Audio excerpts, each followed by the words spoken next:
मन की शांति पाने का राज। एक राजा हमेशा उदास रहता था। उसका मन भटकता रहता था। लाख कोशिश करने के बावजूद उसके मन को शांति नहीं मिलती थी। राजा की इस उदासी के कारण उसका मन राजकाज के कार्यों में नहीं लगता था, जिससे राजकाज के कार्य प्रभावित हो रहे थे। राजा के दरबारी व मंत्री भी राजा की इस समस्या का समाधान नहीं कर पा रहे थे। एक बार उसके नगर में एक भिक्षु आया। भिक्षु के ज्ञानपूर्वक उपदेश से राजा बहुत प्रभावित हुआ। उसने भिक्षु से पूछा, मैं राजा हूँ, मेरे पास सब कुछ है, किंतु फिर भी मेरे मन में शांति नहीं है। मुझे क्या करना चाहिए?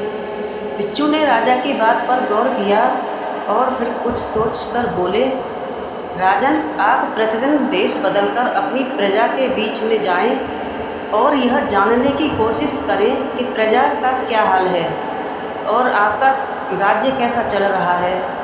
राजा ने भिक्षु की बात मानी और प्रतिदिन वेश बदलकर प्रजा के बीच जाने लगा। प्रजा के बीच जाने से राजा को बहुत हैरानी वाली बातें पता लगीं। उसे पता चला कि प्रजा बहुत दुखी है। उसके राजकाज के कार्यों में कम दिलचस्पी लेने की वजह से राज्य के अधिकारी लापरवाह और रिश्वतखोर हो गए हैं। जमाखोरों की वजह से दैनिक कार्यों की मूलभूत वस्तुओं के भाव बढ़ने से महंगाई बढ़ गई है। खान पानी की समस्या थी तो कहीं स्वास्थ्य सुविधाओं का अभाव था। धनी लोग तथा राजा के रिश्वतखोर अधिकारी मिली भगत से राज्य की संपदा लूट रहे थे। गरीब व्यक्ति और गरीब होता जा रहा था।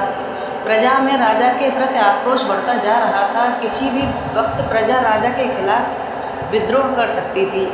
यह सब जानकर राजा तुरंत सब कुछ भूलकर राजकाज के कार्यों में जुट गया। रिश्वतखोर अधिकारियों को गिरफ्तार कर जेल में डाल दिया। जमाखोरों के गोदामों में छापे मारे गए। सारा माल जब्त किया गया।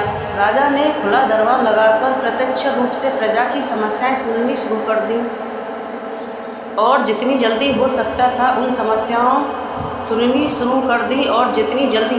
था उन समस्याओं का समाधान करने लगा। प्रजा के मन में राजा के प्रति सम्मान बढ़ने लगा। कुछ दिनों बाद भिक्षु राजा से मिला और पूछा, राजन, आपको कुछ शांति प्राप्त हुई? राजा बोले, मुझे पूर्ण रूप से शांति तो नहीं मिली, किंतु जब से मैंने प्रजा के दुखों के बारे में जाना है, मैं अपने दुख निवारण में लगा हूँ, जिससे मेरे मन को थोड़ी थोड़ी शांति मिल रही है। तब भिक्षु ने समझाया, राजन, आपने शांति के मार्ग को खोज लिया है, भी ऐसे उस पर आगे बढ़ते जाएं।